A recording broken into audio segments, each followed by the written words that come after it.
प्रिय छात्राध्यापकों, कैसे हैं आप लोग। आशा करते हैं कि आप लोग अच्छे प्रकार से होंगे और जो भी वीडियो भेजे जा रहे हैं उसको देख करके अपने ज्ञान में, अपने धारण क्षमता में कुछ जोड़ रहे होंगे। इसी आशा विश्वास के साथ एक आज नए टॉपिक पर मेंटल डेवलपमेंट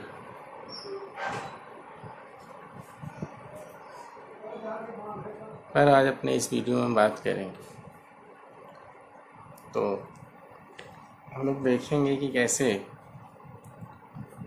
मानसिक विकास बच्चों का, बालकों का, किशोरों का होता है। आज अपने इस वीडियो में इसी बात पे चर्चा करें। तो मानसिक विकास क्या है, सबसे पहले बात इस पर करेंगे कि मानसिक विकास है क्या।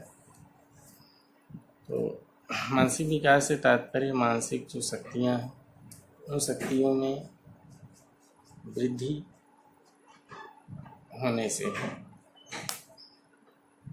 तो इसके अंतर्गत अगर हम देखें तो क्या क्या आता है। संवेदनशीलता, प्रत्यक्षीकरण, प्रत्यय निर्माण, अवलोकन, ध्यान, स्मृति, चिंतन, कल्पना, तर्क, निर्णय, बुद्धि, भाषा, अधिगम, क्षमता आदि कॉग्निटिव पावर्स आते हैं इसके अंतर्गत। तो जन्म के समय अगर हम देखें तो जन्म के समय शिशु का मस्तिष्क पूरी तरीके से अपरिपक्व हो रहता है। जैसे जैसे उसकी आयु बढ़ती है वैसे वैसे उसके मस्तिष्क का विकास धीरे धीरे होता जाता है। परिपक्वता तथा अधिगम के फलस्वरूप, परिणाम स्वरूप बालक का मानसिक विकास होता है। मानसिक विकास अर्थात समझने की शक्ति, स्मरण शक्ति, कल्पना करने की शक्ति, तर्क करने की शक्ति, बुद्धि आदि की विकास को शैक्षिक दृष्टि से काफ़ी महत्वपूर्ण स्वीकार किया जाता है। यद्यपि विकास की प्रक्रिया देखें तो गर्भाधान से ही, के क्षण से ही प्रारंभ हो जाती है तथा मृत्यु पर्यंत तक चलती रहती है। परंतु शिक्षा शास्त्रियों की रुचि अगर हम देखें तो ज़्यादातर शैशवावस्था, बाल्यावस्था तथा किशोरावस्था में होने वाले विकास पर ही अधिक केंद्रित हुई। प्रस्तुत अपने इस वीडियो में आज हम इन्हीं तीनों अवस्थाओं में होने वाले जो मेंटल डेवलपमेंट हैं उस पर बात करेंगे हम लोग। तो सबसे पहली बात आती है शैशवावस्था में मानसिक विकास, मेंटल डेवलपमेंट इन इन्फेंसी। शैशवावस्था में मेंटल डेवलपमेंट कैसे होता है इस पर बात करते हैं। यहाँ से बात शुरू करते हैं। तो शैशवावस्था या इन्फेंसी स्टेज में होने वाले मानसिक विकास का शिशुओं की शारीरिक विकास से घनिष्ठ संबंध होता है। जैसे हमने फिजिकल डेवलपमेंट बताया तो उससे इसका घनिष्ठ संबंध होता है। और मानसिक विकास से तात्पर्य शिशुओं की उस योग्यता के विकसित होने से है जिसके द्वारा वह अपने वातावरण का ज्ञान प्राप्त करता है तथा उसके अनुकूल समायोजन करने में समर्थ होता है, जिसके द्वारा वह अपने वातावरण में परिवर्तन लाने का प्रयास करता है तथा भाषा, स्मृति, तर्क, चिंतन, कल्पना, निर्णय जैसी योग्यताओं का विकास करता है। शैशवावस्था में शिशुओं की मानसिक योग्यताओं का विकास काफ़ी तीव्र गति से होता है। मनोवैज्ञानिकों ने अनुमान लगाया है कि 3 वर्ष की आयु तक शिशु का लगभग 50% मानसिक विकास हो जाता है। अर्थात जब बच्चा 3 वर्ष का हो जाता है तो उसका मस्तिष्क 50% विकसित हो जाता है। शैशवावस्था में होने वाले मानसिक विकास की जो कुछ प्रमुख विशेषताएं हैं उसको हम आपके सामने रखते हैं। पहले जो विशेषता है वह है पहले माह में मानसिक विकास, mental development in the first month. यानी बच्चा जन्म लेता है तो जन्म से लेकर के 30 दिन में उसका कितना क्या क्या मानसिक विकास होता है। जन्म के समय तो उसका जो मस्तिष्क होता है बिल्कुल कोरे कागज़ के समान होता है, सादा एकदम कागज़ के समान होता है। शिशु अपनी भूख, नींद, अन्य शारीरिक आवश्यकताओं की पूर्ति करने के लिए रोने, हाथ पैर फेंकने, जोर की आवाज़ करने या अन्यों को आकर्षित करने जैसे कार्य वह प्रारंभ करता है, जिससे जो उसके पालन पोषण वाले हैं या उनके जो घर के सदस्य हैं या उनके माता पिता हैं वह उसकी ओर आकर्षित हों और उसके जो भी कुछ समस्याएं हैं, जो भी कुछ आवश्यकताएं हैं उसकी वे पूर्ति कर सकें। तो इस तरीके से वह अपनी मांग को पूरा करने के लिए रोता है, चिल्लाता है, हाथ पैर फेंकता है, इससे उसके जो माता पिता हैं उसकी ओर आकर्षित हों। तो इस तरीके से पहले माह में वो ये प्रक्रियाएं करता है। दूसरे माह में बच्चा जब 2 माह का हो जाता है तो उसी से दूसरे माह में ध्वनि के प्रति आकर्षित होने लगता है। अर्थात जो ध्वनि है, आवाज़ है, उसके प्रति वह आकर्षित होने लगता है। वस्तुओं को ध्यान से देखता है, कोई भी चीज़ है तो उस पर उसकी आंखें एकदम केंद्रित हो जाती हैं तथा वातावरण में होने वाले परिवर्तनों के प्रति वह सजग रहता है और सजग होकर के उसको ध्यान से सुनता है, देखता है। चौथे महीने में मानसिक विकास तो बच्चा 4 वर्ष का हो जाता है तो चौथे मास के दौरान शिशु को दी जाने वाली वस्तुओं को पकड़ने का प्रयास करता है। यानी जो भी वस्तुएं उसके आसपास हैं वह उसको अपनी मुट्ठी से पकड़ने की कोशिश करता है, पकड़ने लगता है और तरह तरह की आवाज़ें करने लगता है। ओंठों को बड़बड़ाना, ओंठ से आवाज़ निकालना, मुंह से आवाज़ निकालना, तो इस तरीके की आवाज़ें भी करने लगता है। जो उसके माँ है या उसके परिवार के जो व्यक्ति हैं जो उसके पास में रहते हैं तो उनके पास में रहने से धीरे धीरे उनको देख करके मुस्कुराना या उनको जो पहचान के व्यक्ति हैं उनको देख करके हंसना भी वह शुरू कर देता है। जो चौथे महीने का हो जाता है और छठे महीने मानसिक विकास बच्चा 6 महीने का हो जाता है, 6 माह का हो जाता है तो शिशु सुनी हुई आवाज़ का अनुसरण करने लगता है। अगर उसका कोई नाम है तो नाम से बुलाने को समझने लगता है, उसको आवाज़ दीजिए तो उस तरफ अपना ध्यान केंद्रित करता है। वस्तुओं को पकड़ करके मुंह में रखने का भी प्रयास करना प्रारंभ कर देता है। तो इस तरीके से 6वें माह में उसके अंदर ये गतिविधि उसके अंदर देखी जाती है।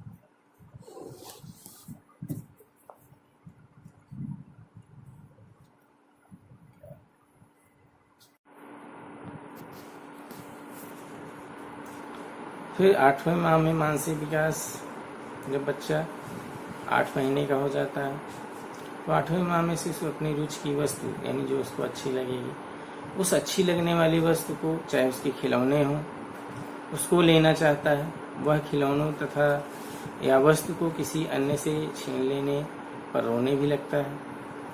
तो इस तरीके से वह जो उसको अच्छा लगता है उससे लेकर के खेलना, उसको अपने पास रखना उसको काफ़ी अच्छा लगता है तथा उसको ले लेने पर कोई छीन ले उससे या ले ले अन्य बच्चे तो वह रोने लगता है, उसको लेने का प्रयास भी करता है।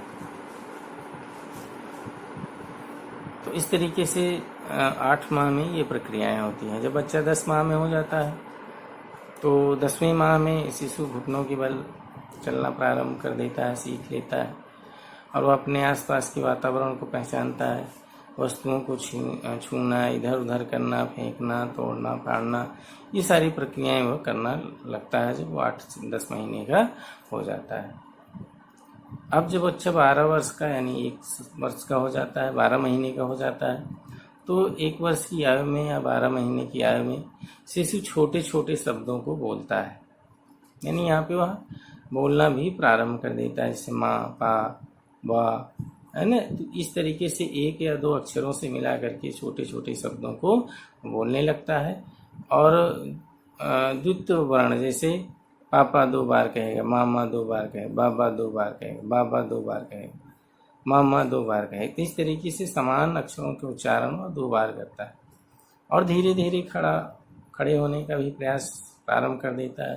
तो कुछ बच्चे 1 वर्ष की आयु में चलने भी लगते हैं, 1-2 कदम चलने लगते हैं, 4 कदम। वह अन्य व्यक्तियों के कार्यों का अनुसरण करने का भी प्रयास करता है। बड़े लोग जैसा अगर कर रहे हैं तो वो भी सोचता है कि ऐसे हम भी करें। तो इस तरीके से 1 वर्ष में उसका जो मानसिक विकास होता है कुछ इस प्रकार की क्रिया प्रतिक्रिया के द्वारा वह व्यक्त करता है। ये तो बात हुई कि जब बच्चा 1 वर्ष का होता है। अब जब 2 वर्ष का हो जाता है बालक, तो 2 वर्ष का जब हो जाता है तो 2 वर्ष में उसमें क्या परिवर्तन आते हैं। 2 वर्ष का जब बच्चा हो जाता है तो 2 वर्ष में उसका जो इस आयु में शिशु 2 से 3 शब्दों से मिलाकर के जो सरल वाक्य बना लेता है। 2-3 शब्द को मिलाकर एक वाक्य बोलने लगता है और नाम लेने पर वह वस्तुओं को बताना भी प्रारंभ कर देता है और पूछने पर नाक, आँख, कान, नाक आदि की ओर वह संकेत करता है, उसे बताता है, अपना नाम बताता है ना, उसका नाम पूछें और गुटकों को ऊपर एक दूसरे के ऊपर रख लेता है और इस तरीके से वह इन सारी क्रिया प्रतिक्रियाओं को करने लगता है। तृतीय वर्ष में शिशु देखें तो 5 से 7 शब्द मिला करके एक वाक्य बना लेता है, शब्दों को दोहराता है, वस्तुओं को स्थान में रखता है, सीधी रेखा खींचने का प्रयास करने लगता है जब बच्चा 3 वर्ष का हो जाता है। तो इस तरीके से 3 वर्ष में उसमें ये सारी प्रतिक्रियाएँ, ये मानसिक क्रियाएँ होने लगती हैं।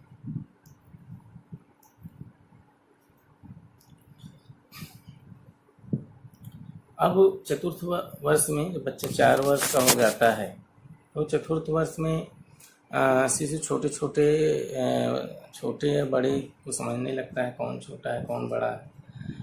इसके साथ ही मित्रों के बारे में प्रश्न पूछता है, जो मित्र हैं उनके बारे में प्रश्न पूछना, 10 तक की गिनती याद कर लेना, अक्षर लिखने लगता है तथा वस्तुओं को क्रम में रखना प्रारंभ कर देता है।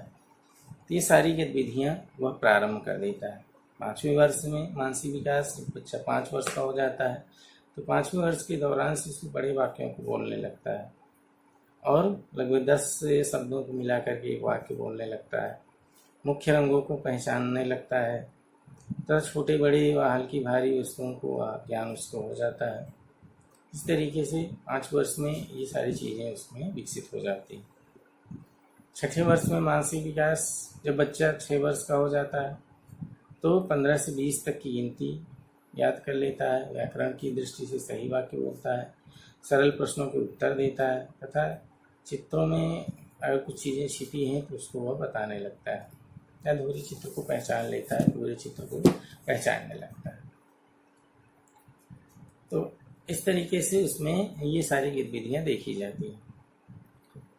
शैशवावस्था में विकसित होने वाली ये जो भी उपरोक्त हमने बातें बताई, तो उसमें मानसिक कार्य क्षमताओं के अवलोकन से इस बात को स्पष्ट किया जा सकता है कि जन्म के उपरांत प्रथम 6 वर्षों में शिशु मुख्यतः जो मूल वृत्ति से संबंधित मानसिक व्यवहार है उसको ही वह करता है।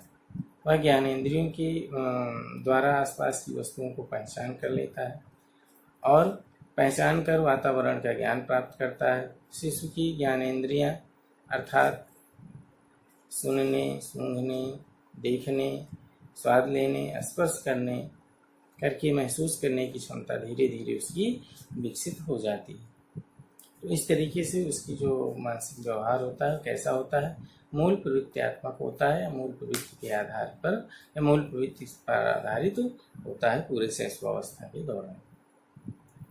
ये तो बातें हमने रखी आपके सामने कि शैशवावस्था में किस प्रकार से बच्चे का मानसिक विकास होता है, 1 वर्ष में, 2 वर्ष में क्या होता है, 3 वर्ष में क्या होता है, 4 वर्ष में क्या होता है, और इसी तरीके से 6 वर्ष तक होते होते कितनी मानसिक क्षमताएं उसकी विकसित हो जाती है। तो ये हमने शैशवावस्था के बारे में बताया आपको। शैशवावस्था मेंटल विकास में क्या क्या चीज़ें बच्चे के अंदर मानसिक शक्तियों का विकास हो जाता है। आइए हम लोग चलते हैं बाल्यावस्था में मानसिक विकास, मेंटल डेवलपमेंट इन चाइल्डहुड, यानी बाल्यावस्था में बच्चे का क्या विकास होता है। तो बाल्यावस्था में मानसिक विकास की गति शैशवावस्था की तुलना में कुछ कम होती है। जो बाल्यावस्था है, तो बाल्यावस्था में मानसिक विकास की जो गति है वह शैशवावस्था की तुलना में कुछ कम हो जाती है। फिर भी इस अवस्था में बालकों में समझने, स्मरण करने, विचार करने, समस्या का समाधान करने, प्रत्यक्ष ज्ञान करने, चिंतन करने, निर्णय लेने जैसी शक्तियों का पर्याप्त विकास होता है।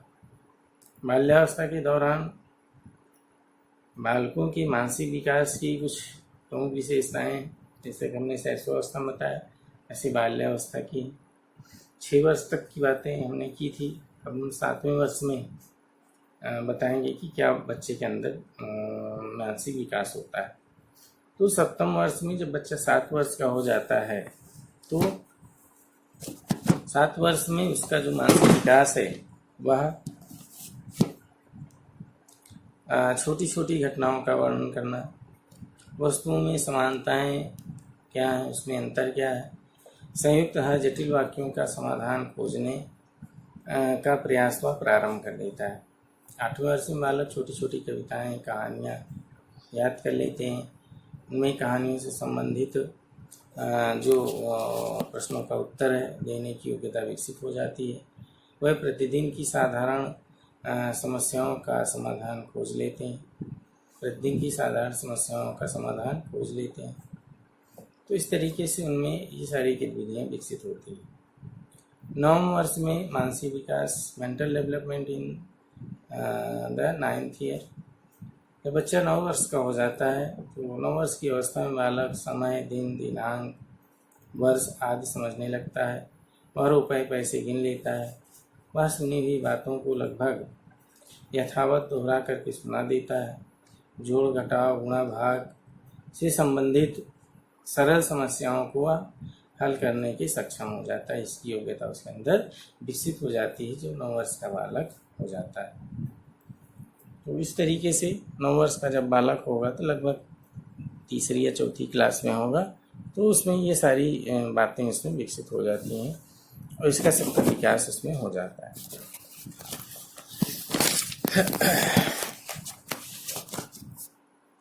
अब बच्चा जब 10 वर्ष का हो जाता है, तो 10 वर्ष की अवस्था में बालक तीव्र गति से बोलने लगता है। किसी चीज़ को अस्पष्ट वाक्यों को तेज़ी से बोलने लगता है। वह अपने जो दैनिक कार्य हैं उसको वह स्वयं करने लगता है। सही ढंग से निरीक्षण करना, तार्किक चिंतन करना प्रारंभ कर देता है। जब वह 10 साल का हो जाता है, 10 वर्ष का हो जाता है।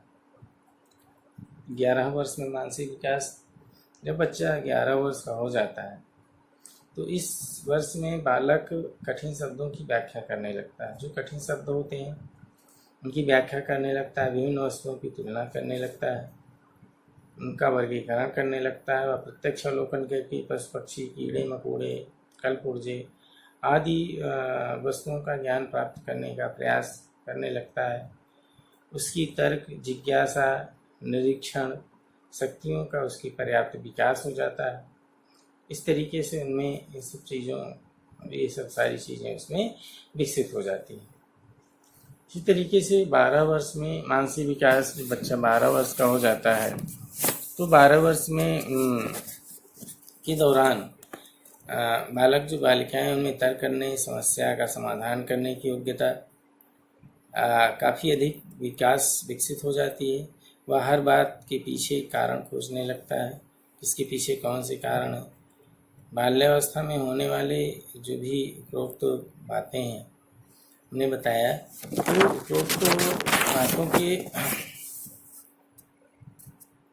अवलोकन से स्पष्ट है कि इस अवस्था के दौरान जो बालक और बालिकाएं हैं, बालक और बालिकाओं की ज्ञानेंद्रियां परिपक्व होने लगती हैं, उनका चिंतन तथा तर्क बाह्य केंद्रित होने लगता है, उनकी निर्णय शक्ति विकसित होने लगती है, वह पढ़ने लिखने तथा अन्य जो कॉग्निटिव क्रियाकलाप हैं उसमें वह रुचि लेने लगते हैं।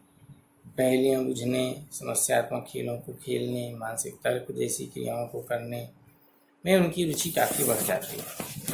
इस तरीके से ये सारी चीज़ें उनमें विकसित हो जाती हैं जब बच्चे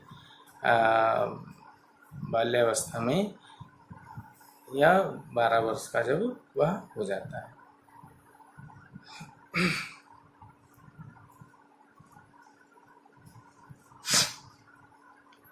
तो बाल्यावस्था में बच्चों में क्या क्या मानसिक विकास होता है हमने उसको देखा एक एक वर्ष करके। तो अब इसके बाद बात आती है किशोर अवस्था। किशोर अवस्था में मानसिक विकास। किशोर अवस्था में मानसिक विकास जो होता है उसमें मानसिक विकास अपनी उच्चतम सीमा पर पहुंच जाता है या बच्चा परिपक्व हो जाता है पूरी तरीके से। और इस अवस्था में मानसिक विकास से संबंधित कुछ विशेषताएं हैं, जैसा कि हमने शैशवावस्था और बाल्यावस्था में देखा, उसी तरीके से यहाँ पे भी कुछ उसकी विकासात्मक विशेषताएं हैं। इसमें पहला मानसिक योग्यताएं, मेंटल कैपेसिटीज़। तो किशोरावस्था में मानसिक योग्यताओं का स्वरूप लगभग निश्चित हो जाता है। मानसिक योग्यताओं का स्वरूप निश्चित हो जाता है।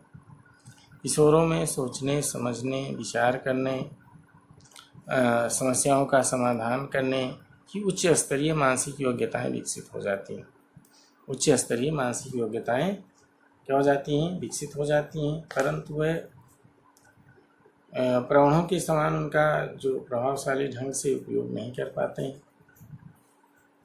ध्यान, चिंतन, तर्क, स्मरण आदि की योग्यताएं अपनी अधिकतम सीमा को छूने लगती हैं। यह माना जाता है कि 16 वर्ष की आयु तक किशोरियों का लगभग पूर्ण मानसिक विकास हो जाता है। जब वह 16 वर्ष के होते हैं उनका पूरी तरीके से मानसिक विकास हो जाता है।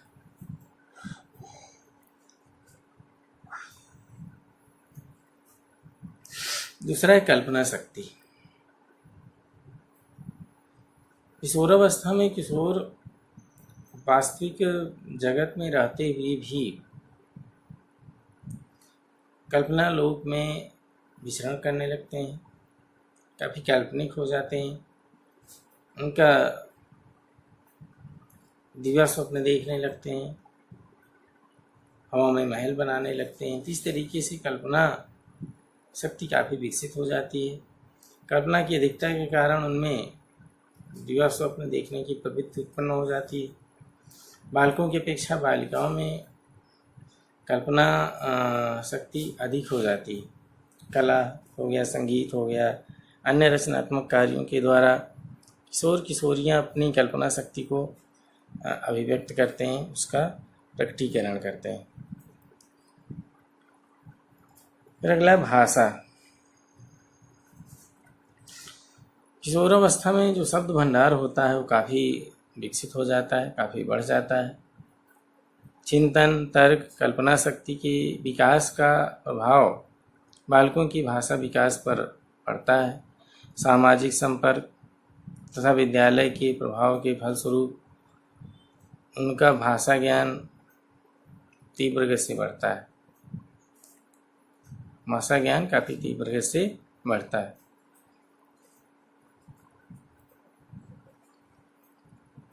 रुचियों का विकास होता है।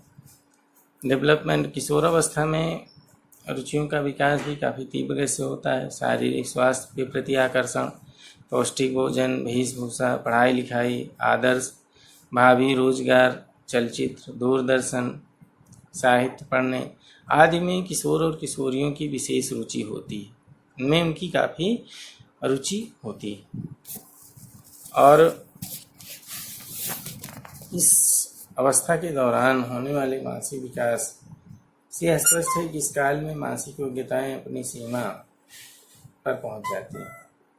यानी जितना उनको अधिक से अधिक विकसित होना है उसका पूरी तरीके से विकास यहाँ पे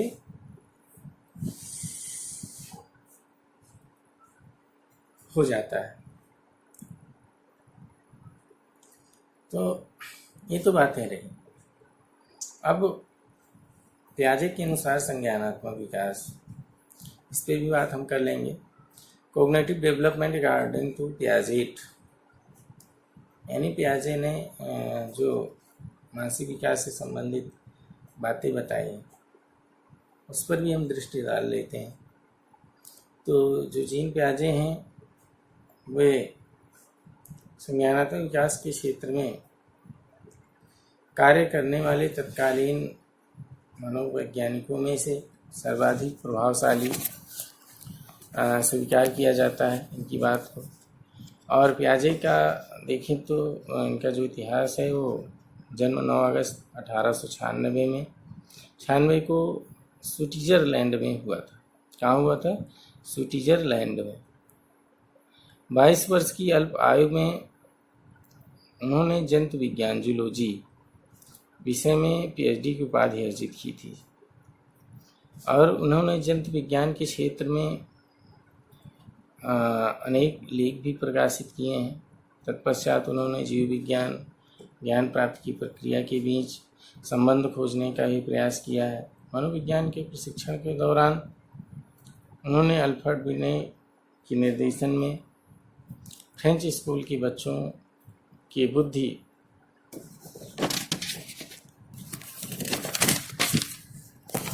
परीक्षण का कार्य भी किया। बुद्धि परीक्षण का कार्य भी उन्होंने किया। वे बच्चों के द्वारा जो बौद्धिक प्रश्न होते थे, बौद्धिक प्रश्न किए जाते थे, उन बौद्धिक प्रश्नों पर दिए जाने वाले गलत उत्तरों से काफ़ी प्रभावित हुए, काफ़ी विचलित हुए। और तथा उन्होंने विभिन्न आयु के बच्चों के द्वारा, अलग अलग आयु के बच्चों के द्वारा अपने चारों ओर के बाह्य जगत का ज्ञान प्राप्त करने की प्रक्रिया का अध्ययन करना प्रारंभ कर दिया। और उन्होंने अपने ही तीन बच्चों के मानसिक विकास से संबंधित क्षण प्रतिक्षण का विस्तृत लेखा जोखा तैयार किया और इस लेखे जोखे को प्रकाशित किया। इसी लेखे जोखे को उन्होंने प्रकाशित भी किया। तो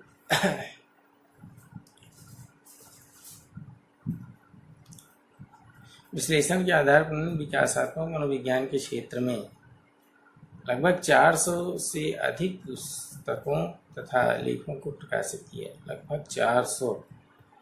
और संज्ञानात्मक विकास के क्षेत्र में अपना महत्वपूर्ण योगदान छोड़ते हुए जीन पियाजे 16 सितंबर सन 1980 को परलोकवासी हो गए। तो इस तरीके से पियाजे लगभग आज के 40 वर्ष पूर्व भी उनका निधन हो गया था, लेकिन उनकी जो बातें हैं आज भी काफ़ी महत्वपूर्ण हैं। आज भी हर सिलेबस में बीएड हो, डीएलएड हो, बीटीसी हो, वहाँ पे रखा गया है। जो भी प्रशिक्षणार्थी हैं उनको इनके इस बात से, इस सिद्धांत से पढ़ने के लिए बताया जाता है। उनको प्रश्न भी इस पर काफ़ी बनते हैं परीक्षाओं में। इस तरीके से ये काफ़ी महत्वपूर्ण है आप सभी के लिए। तो उन्होंने अपने 3 बच्चों के मानसिक विकास से संबंधित क्षण प्रतिक्षण का विस्तृत लेखा जोखा तैयार करके 400 से अधिक पुस्तकों और लेखों को प्रकाशित किए। संज्ञानात्मक विकास के क्षेत्र में अपना महत्वपूर्ण योगदान छोड़ते हुए 16 सितंबर 1980 को परलोकवासी हो गए। पियाजे के अनुसार संज्ञानात्मक कार्यविधि कॉग्निटिव फंक्शनिंग की दो प्रमुख विशेषताएं हैं, जिसमें ऑर्गेनाइजेशन और दूसरा एडाप्टेशन, संगठन और जिसको हिंदी में अनुकूलन बोलते हैं एडाप्टेशन। तो संगठन क्या है, इनकी जो भी संगठन और अनुकूलन दो बातें इन्होंने बताया, और दोनों को अगर समझ लेंगे तो इनके विकास की बहुत सारी जो बातें इन्होंने बताई उसको हम काफ़ी हद तक समझ सकते हैं। तो पहला क्या है, एडाप्टेशन, संगठन, और दूसरा एडाप्टेशन। तो संगठन से क्या तात्पर्य है? संगठन से तात्पर्य जो प्रत्यक्षीकृत तथा बौद्धिक सूचनाएं हैं, प्रीसेप्चुअल एंड कॉग्निटिव इंफॉर्मेशंस हैं, को सार्थक पैटर्न्स, जिन्हें बौद्धिक संरचनाएं कॉग्निटिव स्ट्रक्चर कहते हैं, में व्यवस्थित करने से है। प्रत्येक व्यक्ति, अगर हम देखें तो प्रत्येक व्यक्ति अपनी स्वयं की बौद्धिक संरचनाओं का निर्माण करता है, जो वातावरण के साथ समायोजन करने में उसके ज्ञान तथा कार्यों को संगठित करती है। व्यक्ति मिलने वाली नवीन सूचनाओं को, जो नई नई सूचनाएं हैं, उन नई नई सूचनाओं को इन पूर्व निर्मित बौद्धिक संरचनाओं में एक तरीके से संगठित करने का प्रयास करता है। और परंतु कभी कभी वह ऐसा करने में सफल नहीं भी हो पाता है। जब ऐसा करने में वह सफल नहीं हो पाता है तो क्या करता है, तब वह अनुकूलन करता है। ऐसी स्थिति में वह क्या करेगा, अनुकूलन करेगा, एडाप्टेशन करेगा। पियाजे प्रथम मनोवैज्ञानिक था जिसने व्यक्ति को जन्म से क्रियाशील तथा सूचना प्रक्रमणित प्राणी यानी action and information processing being स्वीकार किया है। उनके अनुसार व्यक्ति एकत्रित बौद्धिक सूचनाओं का एकत्रीकरण करता रहता है, जिसमें वह अपने बाह्य जगत की परिस्थितियां, जो उसकी बाह्य जगत की परिस्थितियां हैं, उन परिस्थितियों के अनुरूप सहज व स्वाभाविक ढंग से व्यवहार कर सके। अनुकूलन वह प्रक्रिया है, इस तरीके से अनुकूलन को हम देखें, परिभाषित करें तो अनुकूलन वह प्रक्रिया है जिसके द्वारा व्यक्ति अपने पूर्व ज्ञान तथा नवीन अनुभवों के मध्य, पूर्व ज्ञान यानी पूर्व में उसने जो सीख लिया है, और नवीन ज्ञान जो वह सीख रहा है, अभी भी सीखा है, नवीन ज्ञान के अनुभवों के मध्य संतुलन स्थापित करता है, संतुलन स्थापित करता है। अनुकूलन के अंतर्गत दो प्रक्रियाएं हैं। अनुकूलन के अंतर्गत क्या है, दो प्रक्रियाएं इसमें भी हैं, दो प्रोसेस हैं इसमें।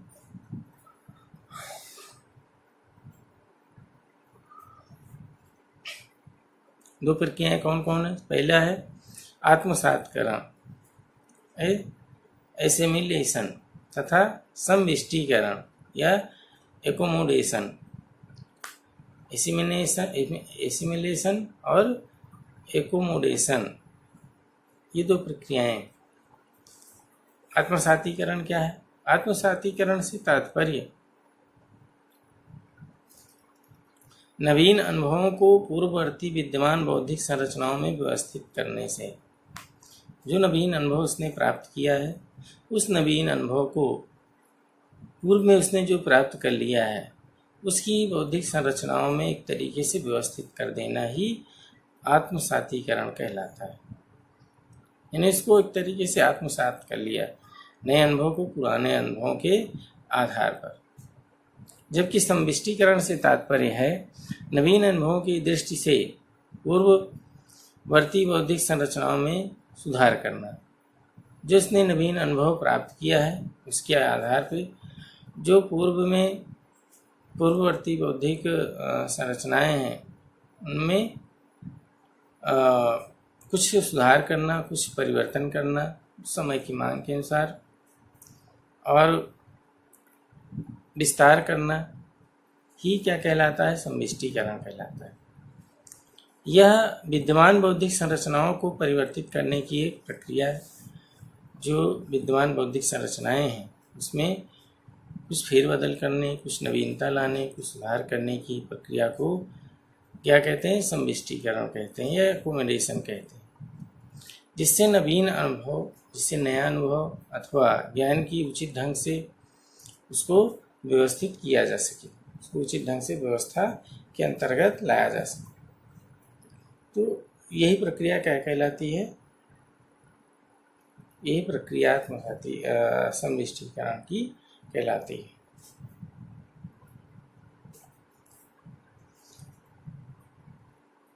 जीवन के नए अनुभवों का अनुकूलन करते समय, जीवन के जो नए अनुभव हैं उनका अनुकूलन करते समय व्यक्ति पहले अपने सभी अनुभवों, सूचनाओं को पहले से विद्वान बौद्धिक संरचनाओं में जो है इसमें आत्मसात्करण करने का प्रयास करता है।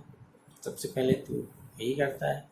यदि वह ऐसा उसे लगता है कि ऐसा करना संभव नहीं है, वह ऐसा नहीं कर सकता है, तो वह अपनी जो बौद्धिक संरचनाएं हैं उन बौद्धिक संरचनाओं में परिवर्तन ला करके उसमें कुछ समष्टिकरण करता है, कुछ समष्टिकरण करता है। स्पष्ट है कि अनुकूलन में व्यक्ति न तो नवीन सूचनाओं को पुरानी बौद्धिक संरचनाओं में आत्मसात करता है अथवा पुरानी बौद्धिक संरचनाओं को नवीन बौद्धिक संरचनाओं में क्या करता है? समायोजन करता है। तो अनुकूलन की यह प्रक्रिया देखें तो जीवन पर्यंत चलती रहती है।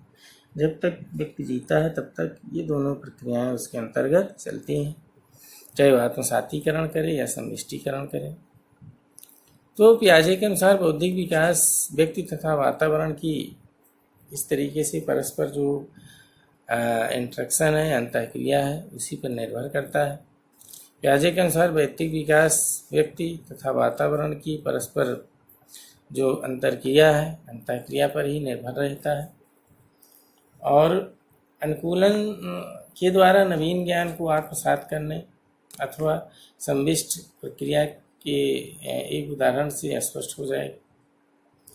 उदाहरण के लिए अगर हम मान लें कि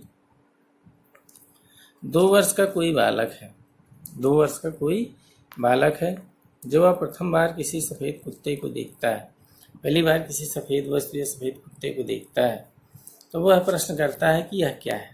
माता पिता उससे बताते हैं क्या क्या है, यह एक कुत्ता है। बालक उसे कुत्ते को ध्यान से देखता है तथा जान लेता है कि कुत्ते के 2 आँख, 2 कान, एक मुंह, एक पूंछ और 4 पैर होते हैं तथा सफ़ेद रंग का ही होता है। ये चीज़ें वो समझ ले। कुछ दिनों बाद वह बालक बकरी के सफ़ेद रंग के बच्चे को अपने सम्मुख देखता है, तो वह देखता है कि यह सफ़ेद रंग ही है और इसके भी 2 आँखें हैं, 2 कान हैं, एक पूंछ है, एक मुंह है, 4 पैर। वह ये भी चीज़ देख रहा है, तो वह सोचता है कि यह कुत्ता है, क्योंकि पूर्व में मानसिक प्रक्रियाएं उसके आधार पर उसका आत्मसातीकरण हो गया है। यह बालक की आत्मसातीकरण की प्रक्रिया है। यही बालक की क्या है? आत्मसातीकरण की प्रक्रिया है। बालक बकरी के में कुत्ते जैसे गुण इसलिए देख रहा है क्योंकि उसे बकरी कुत्ते में समानता प्रतीत हो रही है। उसमें बकरी और कुत्ते में समानता प्रतीत हो रही। उसके भी एक मुख, एक नाक, 2 आँख, 2 कान, उसके भी 4 पैर हैं, उसके भी एक पूंछ है। इस तरीके से वह गुणों के आधार पर नहीं जान सका। जब बालक पहले से ज्ञात बातों में कोई नवीन बात जोड़ता है, जैसे पहले से कोई बात ज्ञात हो उसकी, उसमें कोई नवीन बात जोड़े अथवा अंतर करना सीखता है, तो उसे इस प्रक्रिया को ही क्या कहते हैं? समष्टिकरण कहते हैं। इसी प्रक्रिया को क्या कहते हैं? समष्टिकरण कहते हैं। तो इस तरीके से समष्टि प्रकरण क्या है ये हमने देखा, अनुकूलन क्या है, आत्मसातीकरण क्या है, संगठन क्या है, इन सब बातों पर हमने अभी देखा अपने वीडियो। जैसे जैसे कोई बालक जानता है कुत्ते के 2 आँख हैं, 2 कान है, 1 सिर है, 1 मुंह है, 4 पैर है, 1 छोटी पूंछ होती है, तथा यदि वह सीखता है कि कुत्ता भौंकता है, तो उसमें उसके पूर्ववर्ती ज्ञान में एक नवीन बात जुड़ जाएगी। पूर्ववर्ती उसका ज्ञान है, इसमें एक नवीन बात जुड़ जाएगी। और जैसे जैसे पुरानी बातों में नई बात जुड़ती जाएगी, वैसे वैसे कुत्ते से संबोधित करने का प्रत्यय परिपक्व हो जाता है। और इसी प्रकार जब बालक कुत्ते तथा बकरी में अंतर सीख जाएगा, तो यह क्या है, यही प्रक्रिया क्या है, समष्टीकरण। आत्मसातीकरण तथा समष्टीकरण की प्रक्रिया तभी घटित होती है जब वातावरणीय उद्दीपन बालक के द्वारा अर्जित बौद्धिक विकास स्तर के अनुरूप होते हैं। यदि बालक के अनुभव उसके बौद्धिक स्तर के अनुरूप नहीं होते हैं, तब अनुकूलन का आत्मसातीकरण अथवा समष्टीकरण संभव नहीं हो पाता। जैसे कक्षा 2 के किसी बालक के समक्ष उच्च स्तरीय गणित के किसी प्रश्न को प्रस्तुत करना बौद्धिक विकास की दृष्टि से व्यर्थ होगा, क्योंकि उसकी बुद्धि का विकास उतना नहीं रहता जिस स्तर का उसे की प्रश्न करने को दिया जा रहा है।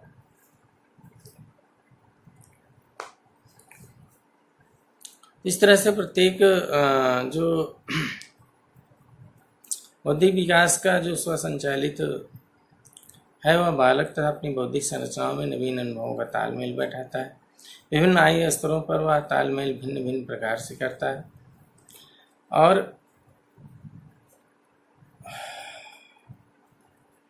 अपने अवलोकनों के आधार पर पियाजे ने बौद्धिक विकास की 4 मुख्य विशेषताएं बताई, 4 मुख्य बातें बताई।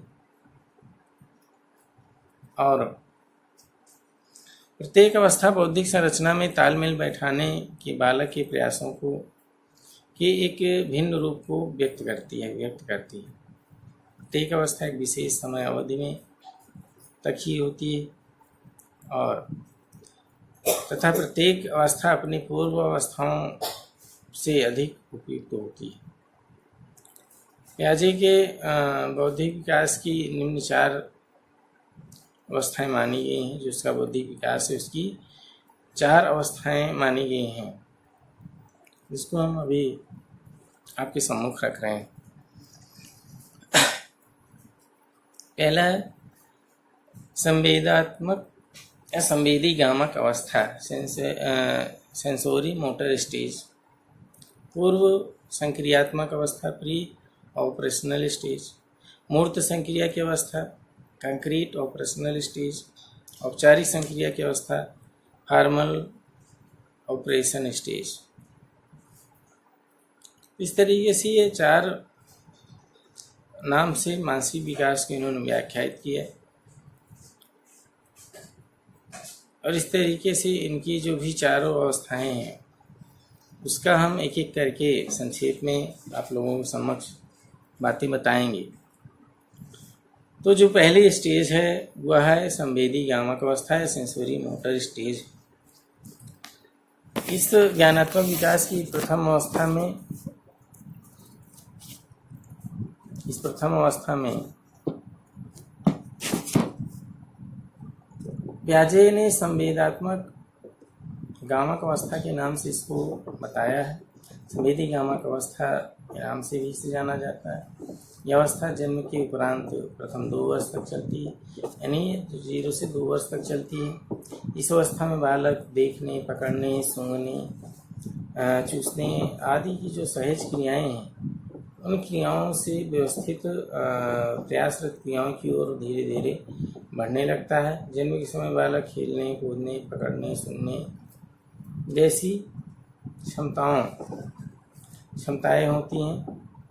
परंतु धीरे धीरे इन क्षमताओं पर आधारित उसकी स्वतः सहज क्रियाएं अधिक प्रभावशाली हो जाती हैं। इन क्षमताओं पर आधारित उसकी स्वतः सहज क्रियाएं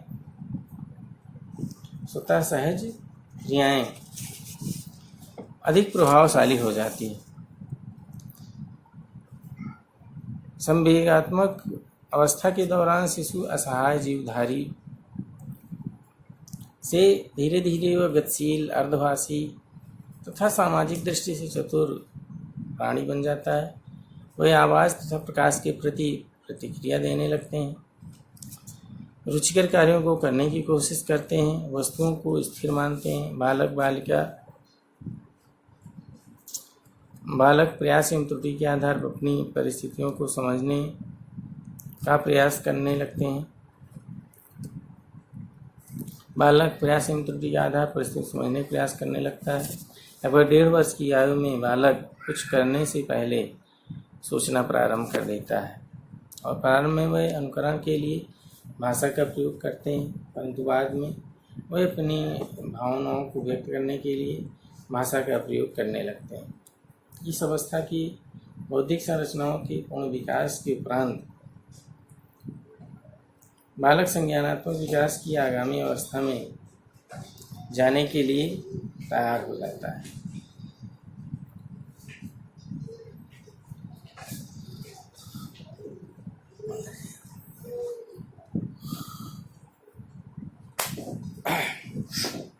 आइए हम लोग चलते हैं दूसरी बात पर। संवेदीगामक अवस्था दूसरी अवस्था है आपकी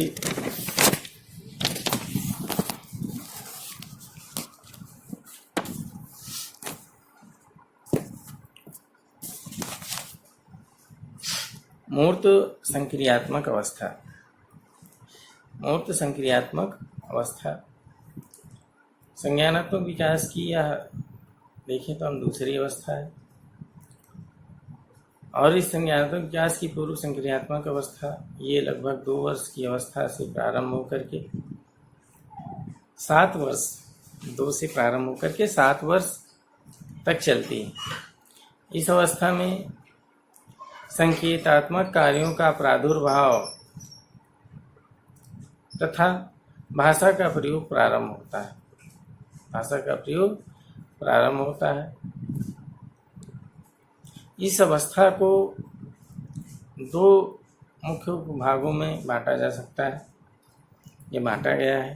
पहला है पूर्व प्रत्यात्मक काल, प्री कंसेप्चुअल स्टेज, जो कि 2 से 4 वर्ष तक होता है, और दूसरा आंत प्रज्ञा काल या इंट्यूटिव स्टेज, जो कि 4 वर्ष से 7 वर्ष तक चलता है। तो पूर्व प्रत्यात्मक अवस्था वस्तुतः परिवर्तन की अवस्था है।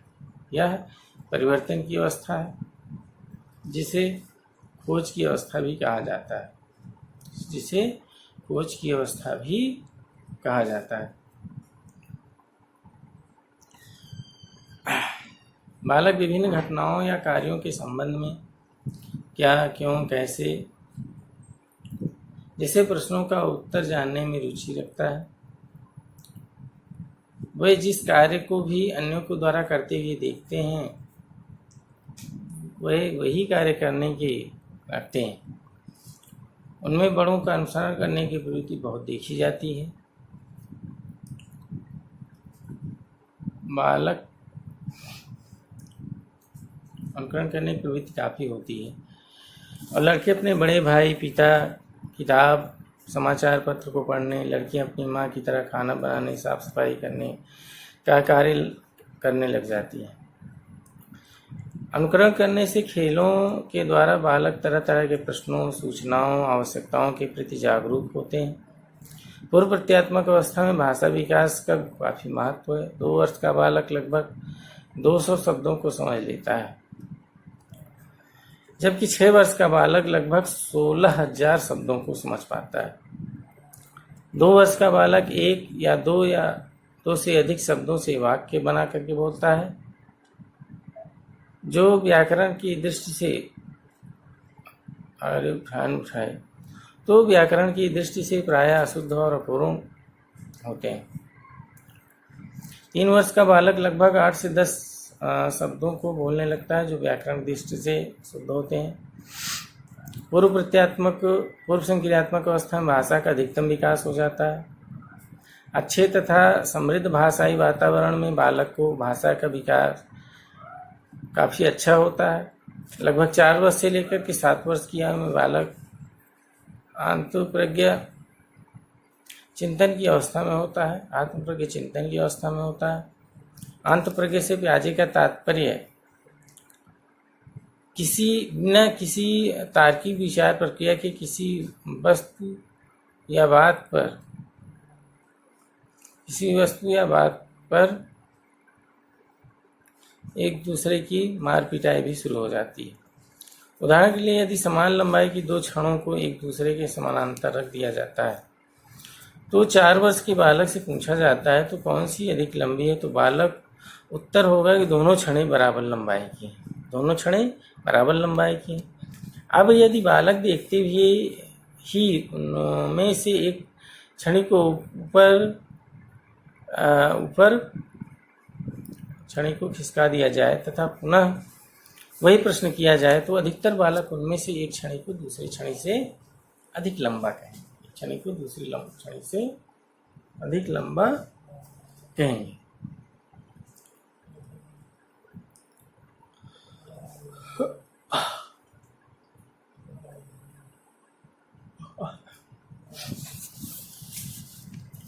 तो इस तरीके से जो छड़ों की लंबाई है, छड़ों की लंबाई के संबंध में बालकों द्वारा दिए जाने वाले इस उत्तर के लिए आंतप्रज्ञ चिंतन की विशेषताएं उत्तरदायी होती हैं। प्रथम इस अवस्था में बालकों में विभिन्न प्रत्यय की समझ मुख्यतः इस बात पर निर्भर करती है कि वह प्रत्यक्षतः क्या देख रहे हैं, अर्थात उसके द्वारा देखी गई परिस्थितियों की सतही बनावट अथवा प्रबल विशेषताएं क्या है। उपरोक्त उदाहरण में बालक केवल परिलक्षित स्थिति से मूर्ख बनकर एक छड़ी को दूसरी छड़ी से बड़ी बना देता है और द्वितीय परिस्थिति घटना या वस्तु का बोध उसके सर्वाधिक प्रबल तथा स्वरूप से स्पष्ट दिखाई देने पर पक्ष आधारित बोझ बालकों के लिए विभिन्न पक्षों के मध्य संबंध का तालमेल बैठाना कठिन होता है।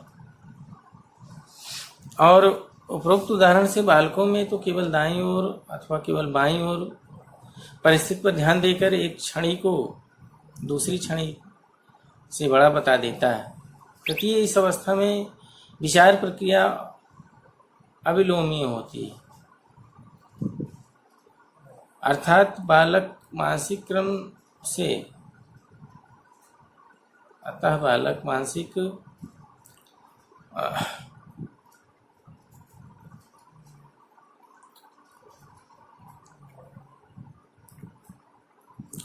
तो इस तृतीय अवस्था में विचार प्रक्रिया अविलोमीय होती है, अर्थात बालक मानसिक क्रम के प्रारंभिक बिंदु पर पुनः नहीं लौट पाता है। और इस तरीके से जो उदाहरण में बताया आपके सामने, इस उदाहरण में बालक छड़ियों की प्रथम अवस्था को ही क्या कहते हैं, उसकी प्रथम अवस्था को ही हम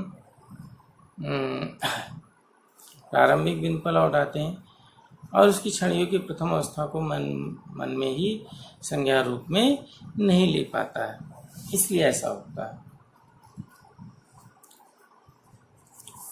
तो आंतप्रज्ञ चिंतन अवस्था की समाप्ति की एक महत्वपूर्ण विशेषता संरक्षण सिद्धांत। संरक्षण सिद्धांत क्या है? संरक्षण का सिद्धांत बताता है कि किसी वस्तु की मात्रा पर उस वस्तु के आकार में परिवर्तन करने अथवा उस वस्तु को हिस्से या टुकड़ों में भाग कर देने का कोई प्रभाव नहीं पड़ता, कोई प्रभाव उस पर नहीं होता है। पियाजे ने संगति, भार आयतन, संख्या आदि के संरक्षण का अध्ययन किया। इनके अनुसार तार्किक क्रियाओं को करने के लिए संरक्षण के सिद्धांत बहुत आवश्यक है।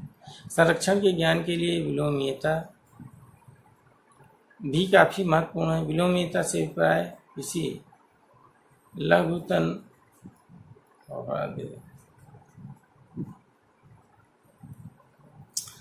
तो उसके पूर्व आकार को समझने से है।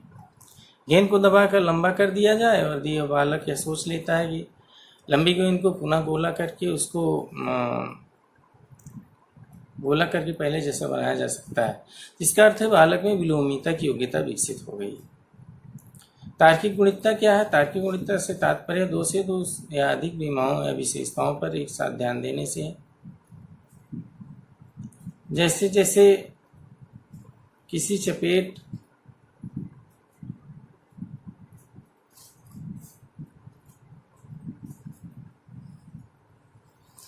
तो इस तरीके से वह विलोमीयता तार्किक गुणितता से तात्पर्य दो या दो से अधिक विमाओं या विशेषताओं का एक साथ ध्यान देना। जैसे किसी चपटे बर्तन या किसी पतले बर्तन में एक समान जल की समान मात्रा में पानी डालें तो डालने पर यदि बालक यह समझ लेता है कि एक बर्तन में पानी की ऊंचाई अधिक है, दूसरे बर्तन में पानी की ऊंचाई कम है,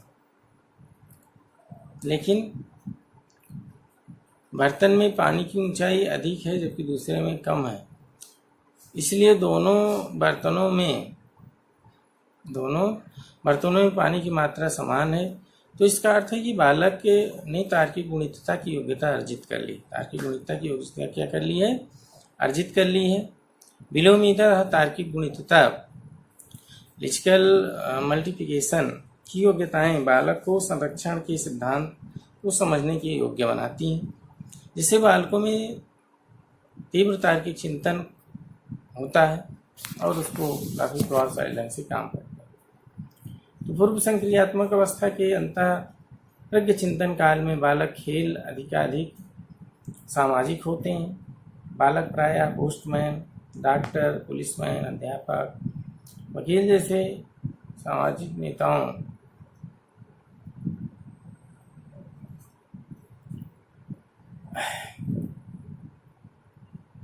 भूमिकाओं का अनुसरण करने लगते हैं और बालक अपने परिवार से बाहर के व्यक्तियों को महत्व देने लगते हैं। पूर्व संक्रियात्मक अवस्था की बौद्धिक संरचनाओं के पूर्ण विकसित हो जाने पर तथा बालकों के द्वारा इन संरचनाओं को अपने लिए उपयुक्त तो महसूस करने पर बालक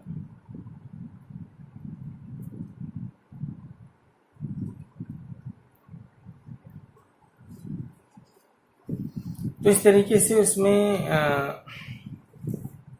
संरचनाओं में अपने उपयुक्त तो महसूस नहीं करते और बालक संज्ञानात्मक विकास की मूर्त संक्रिया की ओर अग्रसरित होता है और उसकी ओर अग्रसरित होने के लिए तत्पर रहता है। उसकी वीडियो भी लगभग 1 घंटे का हो गया, तो इसमें अभी 2 अवस्थाएं और हैं। अगले वीडियो में इसको थोड़ा सा फिर से एक बार आपको अच्छे तरीके से बताएंगे, तो फिर आप सुन लीजिए। थोड़ा कुछ ऐसे इसमें शब्दावलियाँ हैं जो कठिन है, हिंदी वर्जन है तो कठिन है, तो उसको फिर से एक बार हम आपको बता देंगे। ये मेरा वादा है, मेरा विश्वास। तो इन सब बातों के साथ आप सभी का इतनी देर तक जुड़ने के लिए, लास्ट तक वीडियो देखने के लिए बहुत बहुत धन्यवाद। मैं आप सभी का बहुत आभार व्यक्त करता हूँ कि आप लोगों ने इतनी देर तक जुड़ करके इतनी लंबी वीडियो को सुना, देखा, समझा। और अगर आपको इसमें चीज़ें अच्छी लग रही हैं, बढ़िया आपको चीज़ें समझ रही हैं, इसको पढ़ने सुनने से आपके ज्ञान में कुछ वृद्धि हो रही है, तो आप इसमें एक लाइक कर दीजिए ज़रूर और इसको शेयर भी कर दीजिए। अगर ऐसा नहीं लगता तो जो उचित समझें आप ऐसा कर सकते हैं।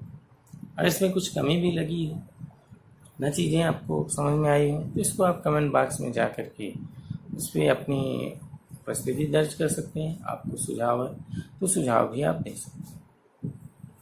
तो आपका सुझाव आमंत्रित है, स्वागत है उसका। आप कमेंट के माध्यम से अपने सुझाव भी दे सकते हैं। ठीक है, तब तक बातें यहीं तक रखते हैं। सभी को बहुत बहुत धन्यवाद। शुभ संध्या। फिर हम लोग अगले नेक्स्ट समय पे अभी इसी बात होगी मेंटल डेवलपमेंट पे, इसमें जीन पियाजे की थ्योरी के विषय में थोड़ा सा और अधिक चर्चा करेंगे। तब तक के लिए खुश रहिए, मस्त रहिए, अपने स्वास्थ्य का ध्यान रखिए, जिससे आप स्वस्थ रहें। तो पुनः एक बार धन्यवाद सभी को, धन्यवाद।